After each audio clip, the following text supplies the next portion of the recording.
I wish Ja would realize that he's not a thug. Ja is a really good basketball player. Ja did everything he could to lift himself and his family out of this type of environment and to get away from this. And for some reason, he wants to surround himself with these type of people. Why? Bro, you not hard. That's not your life.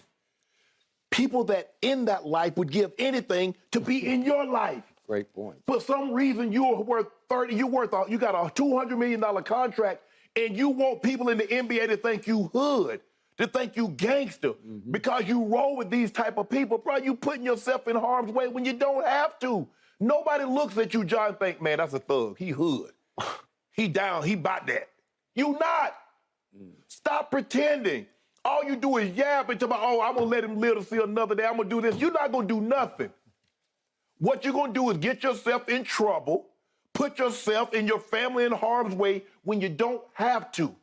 Just play basketball. If you want to do all that chirping and all that about y'all good, how great you are, even though your record indicate, since you made your statement, Dylan Brooks made his statement, you've been awful, have at that. I got no problem. I wish you wouldn't talk so much, considering y'all talk so much to have done so little.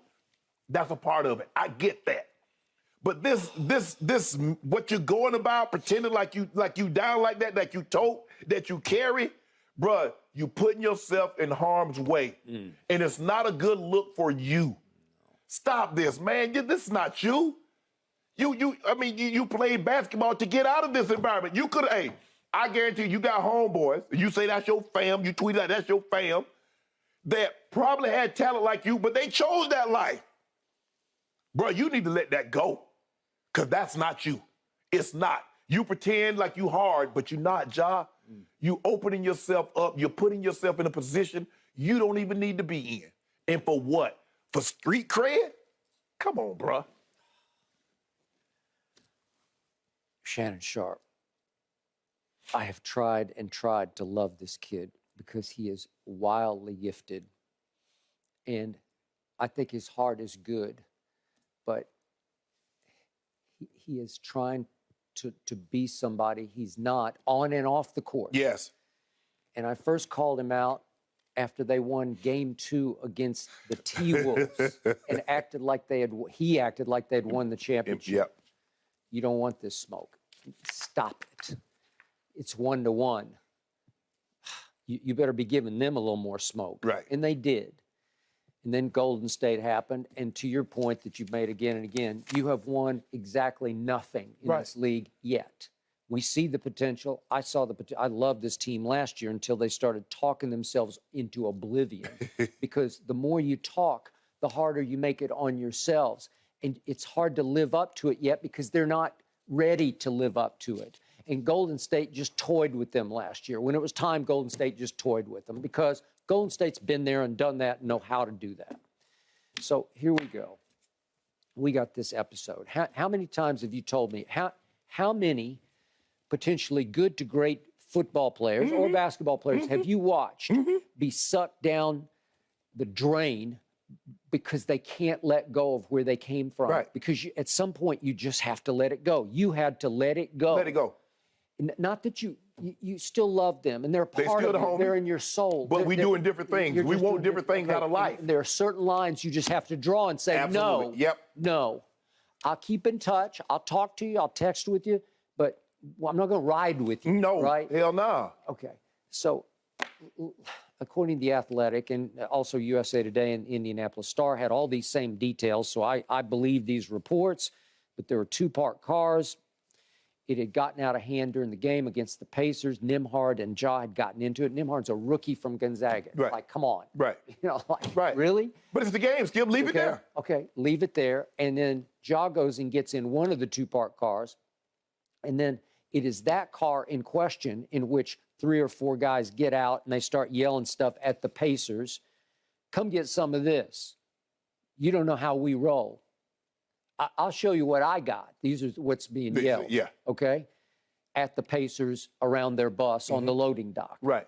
And then as the first car leaves in the second car, and reportedly Ja is riding in the second car, a dot of a red laser Right. appears on several of the people up on the loading dock just to scare them. But again, the security guard said, I believe that's attached to a weapon. Yes. You're kidding. The risk of this is staggering to me. You can't, your whole life in a moment can go up in literal smoke. Absolutely. Right? Absolutely. And for what? Because somebody says something to you in a ball game. You let it escalate to the point that you take it outside the scope of the court, and your boys, oh, we gonna handle this. What?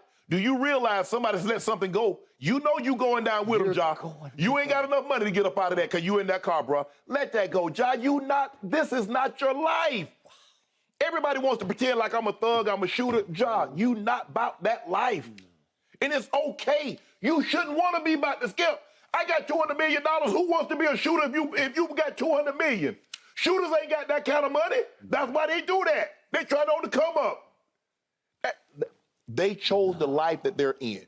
You chose the life that you're in. You can't mix those two and come out unscathed. At some point in time, it will catch up with you, Ja. Yeah. So he pushes back on Twitter saying, did an investigation, seen they were capping, still let an article come out to paint this negative image on me and my fam, and ban my brother from home games for a year. It's not his brother, it's his best friend. Right. Okay. Unbelievable, he says.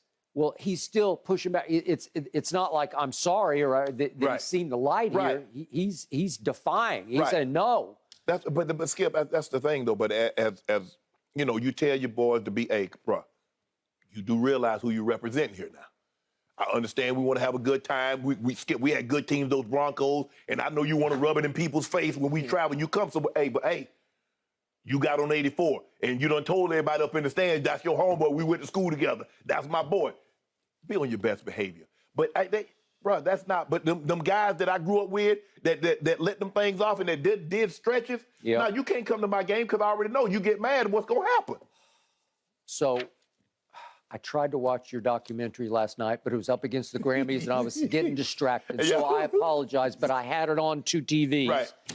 And it looked like it was something I need to rewatch parts of it. Because did you get to watch it? I did. I was watching both of them also. All right. It was great. But it details what Ray went through when you first got there. And I think you helped save his life. And I'm talking about his career. Yeah. Well, he's during that summer, he stayed with me. I would pick him up every day after court, and we go work out. Once the trial was over, he stayed with me. We worked out. I took him to train. Okay. And at the previous year's Super Bowl, we all know what happened. There was a murder charge. Correct. Whew. And I believe that Ray was riding with the wrong folks. Of course. That just, okay, so there it was on the precipice, and 2 men got killed. Yep. Okay, 2 men got killed. And Ray was very fortunate to get out from under that eventually. It took a while. But that stain never left him. No, never left him. He'll never, you know, and he's done a great job of rehabilitating himself. He's never been in anything similar to that ever again. Okay. He's done great with that. But that still, no matter what he does, this happened. And people still believe that he got away with something that the courts and the law said, the judicial system said he didn't. So he obstructed justice. He lied in his original statement. But, Ja, don't put yourself in this situation, bro. This is a cautionary tale, what we're talking about. Yes. Right? Yes, absolutely. It only takes one flashpoint moment. That's it. Somebody loses his mind and pulls, and it's over. And when you got that thing, Skip, you get a lot more confidence when you got those things on you. Yeah. And you know, you try to impress somebody, hey, I'll let this thing, bro. And then now what? You take something that you can never give back. And then, oh, I'm sorry, you know, I was with the, bruh, why be sorry? Why put yourself in that situation? I'm not saying that you don't have to think that you're better than them, but what they do as opposed to what you do, I agree, is entirely different. The playing fields aren't level. You have so much more to lose than they do. But somehow you don't seem to wrap your mind around that, bruh. Come on, man. I just hate when it's just, I don't get it. I couldn't imagine Tom Brady wanting to hang around with shooters. I can't imagine it, but it's us because we want to feel like we gangster, we thug. I can't imagine LeBron James hanging with shooters. No. But John, do you realize you got a shoe deal? This can't be what you think Nike thinking about now. They sitting back there like, huh? What?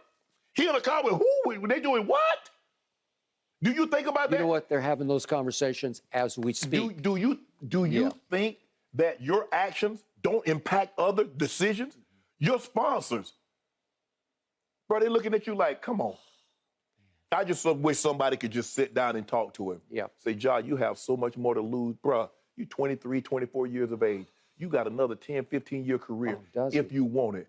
Don't put yourself in harm's way by doing what? By trying to portray a role that you're not suited for, bro. Well said. He's only 23 years old, gentlemen. He'll be 24 in August. Shannon, let's hope he has somebody like you who can come into his life and share some words of wisdom with him. So much talent, would be ashamed to waste it. Yep. All right, gentlemen, let's talk a little NFL action because it is Super Bowl week. Should the Chiefs and not the Eagles be the ones actually favored in Sunday's big matchup? No. Skip and Shannon weigh in when we come back. Thanks for watching, Undisputed fans. Subscribe here to get the very latest from Skip and Shannon. Plus, go watch a few segments from our other shows on FS1.